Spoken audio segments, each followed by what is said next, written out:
Last night, as I was just considering what it is to be at home for Thanksgiving, home with my parents, home on this Kansas farm, I was just considering heritage. I'm actually sitting here on an old swing set that I've been swinging on since I was, I don't know, maybe 10 or 11 years old. My dad built it for us. And I'm out here on this beautiful farm that actually was my great grandfather's homestead. My grandpa grew up on this farm. My parents bought it. They built a log home around the original home. And we come out here and I just consider how much time and energy, how much beautiful connection was created out here with my own family, my heritage. People I don't even know that I'll never know because they were dead before I was born, but whose blood is in my veins, whose eye color, hair color is mine, and whose thoughts, even as we're learning about from science, are in my mind. But I've never met them. It's just such a kind of a nostalgic thing to have happen, to be out here on the farm and to experience all of this. My name is Monica Maurer. I am a licensed therapist and supervisor. I'm also the director of the Center for Transformation Institute. And at the Center for Transformation Institute, we exist to partner with therapists to help therapists grow personally and professionally. As therapists ourselves, we have come to a place of growth through something called the Life Model that we want to share with therapists. We're now partnering with Life Model Works to bring this neurotheology curriculum to therapists everywhere. Super exciting, and there's a lot more to come with that. But for right now, we're doing the podcast and some social media, just trying to get the movement out there around what we are doing so that we can make connections with therapists. And I would like to speak a bit about the idea of gratitude, what it is to have gratitude, what it is to be in appreciation, what it is to live in that as therapists. There's so much, we always say, to be thankful for, but there's also so much to be stressed out about, so much struggle. And I was considering this a few years ago, how there's so much that goes on in our world that is so stressful. And I don't think it's just us as therapists, it's every human. We're, as Brene Brown says, we are, even as babies, we're perfectly imperfect and wired for struggle. Life is a struggle, and learning to live in gratitude is just that. It's something that we have to learn. It's something that is not going to come naturally. I remember being in college and having a friend that I lived with in the sorority house, and she was just so pessimistic, so negative all the time. And I thought, what is that? I didn't really understand at that age what that was about. And found myself kind of going in that direction just because of the time that I was spending with her, and contemplated that. What is that about? What does it mean to kind of live in an attitude of complaining and pessimism? Like, there's always something negative to see. We can make lemons out of lemonade, or we can, or lemonades out of lemon, I guess is how you say that. Or we can just, have a sour perspective on life and just eat the lemons of life and not really be able to see the positive. But it's something we have to learn. And I think it's hard when we get overwhelmed in our jobs and our occupation because there's so much negative. It's really hard to sit with people day after day after day. I was actually listening to Dan Siegel a few weeks ago, and he was talking about the idea of empathic resonance and how that's different than compassion. And if all we have as therapists is empathic resonance, we will burn out because it's just too much. There's just too much coming our way, moment after moment, day after day, client after client, situation after situation, and it becomes overwhelming. We go into a place of overwhelm rather than gratitude because there's just too much. And so it's important for us as therapists to figure out how to stay in a place of gratitude and appreciation, how to cultivate that in our lives.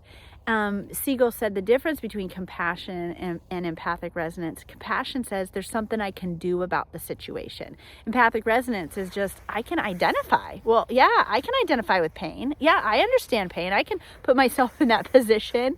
I've been in pain. Even if my pain may seem less than yours or more than yours, I can identify what it feels like to be in pain. And so compassion says, not only do I resonate, not only do I have empathy, but I also have a hope for what can happen in your life and how I might be able to help, how my training might be able to help you. And so that's something for us to think about. And when I was initially a therapist, I thought, you know what? I don't know why I'm feeling actually some joy sitting with these clients and talking about this really sad, terrible stuff. And as I've learned more about compassion, empathy, I am understanding it's the compassion. I remember saying in those early years, well, I am glad to be with you and glad to sit with you and glad to hear your story, because I feel like there's something I might be able to do to help. I feel like maybe we could help this change.